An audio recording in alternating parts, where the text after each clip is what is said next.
Movie শুরুতে আমরা একটি ব্যাংকের সামনে একটি গাড়ি এসে দাঁড়াতে দেখি, আর গাড়িটিতে এই সিনেমার মূল চরিত্র বেবি সহ বার্ডি এবং ডার্লিং নামে আরো তিনজনকে দেখতে পাই, যারা মূলত এখানে এসেছে ব্যাংক ডাকাতি করার জন্য। তারা এখানে আসার পর বেবিকে গাড়িতে রেখে বাকি তিনজন বন্দুক হাতে নিয়ে চলে যায় ব্যাংকের ভিতরে ডাকাতি করার জন্য। তো গিরি, বার্ডি এবং ডার্লিং যখন ব্যাংকের ভিতরে ডাকাতি করার জন্য ঢুকে, তখন আমরা দেখতে পাই বেবি একটি গান ছেড়ে গাড়িতে বসে বাচ্চাদের মতো নাচানাচি করছে। তবে তখনই সেখানে পুলিশের গাড়ি চলে আসে, যে কারণে গ্রিফ, বার্ডি এবং ডার্লিং তাড়াতাড়ি ব্যাংক থেকে বের হয়ে গাড়িতে এসে বসে, আর বেবিও তাদেরকে নিয়ে দ্রুত পালাতে শুরু করে। এবং আমরা তখন সেখানে বেবির অসাধারণ একটি ড্রাইভিং স্কিল দেখতে পাই। মূলত ডাকাতির পরে সবাইকে নিয়ে পুলিশের হাত থেকে পালানোই হলো বেবির কাজ। তো যাই হোক, বেবি তখন পালাতে পালাতে একটি বিল্ডিং এর পার্কিং এ চলে আসে এবং সেখান থেকে অন্য একটি গাড়ি নিয়ে পালিয়ে তারা তাদের আস্তানায় চলে আসে। আর আমরা সেখানে তাদের বস ডককে দেখতে পাই, যে তাদের চারজনের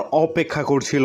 আসলে ডক একজন ক্রিমিনাল মাস্টার মাইন্ড। সে শহরের ব্যাংকে ডাকাতির বড় বড় প্ল্যানিং করে থাকে এবং সে বিভিন্ন লোককে ভাড়া করে তাদেরকে দিয়ে ডাকাতি করায়। তো যাই হোক, ডক দেখতে পায় তার প্ল্যানটি সম্পূর্ণ সাকসেস হয়েছে, আর তার হায়ার করা লোকেরা সফলভাবে ডাকাতি করে ফিরে আসতে পেরেছে, যে কারণে সে খুব খুশি হয়ে যায় এবং ডাকাতির টাকা সবার মাঝে সমানভাবে ভাগ করে দিতে থাকে। তখন গ্রিপ বলে ওঠে, তুমি এই ড্রাইভারকে আমাদের মতো সমান ভাগ কেন দিবে, যেখানে আমরা তিনজনই সব কাজ করেছি আর ও তো শুধু গাড়িই চালিয়েছে। তখন ডগ বলে ওঠে, ও ড্রাইভিং স্কিলের কারণেই আজকে তোমরা পুলিশের হাত থেকে পালিয়ে আসতে পেরেছো, নয়তো তোমরা এখন জেলে থাকে, তাই ওরও সমান ভাগই পাওয়া উচিত। যেটা শুনে গ্রিফ ডকের কথা মেনে নেয়, কিন্তু সে বেবির সাথে মজা করতে শুরু করে দেয় এবং ডককে বলতে থাকে বেবি খুবই আজব, ও কারোর সাথে কথা বলে না আর সব সময় চোখে একটি চশমা ও কানে একটি হেডফোন দিয়ে বসে থাকে। কিন্তু বেবি তার কথা শুনেও কোনো রিয়াকশন না দিয়ে চুপ করে বসে থাকে। এরপরে ভাগাভাগি শেষ হলে সবাই সেখান থেকে চলে যেতে শুরু করে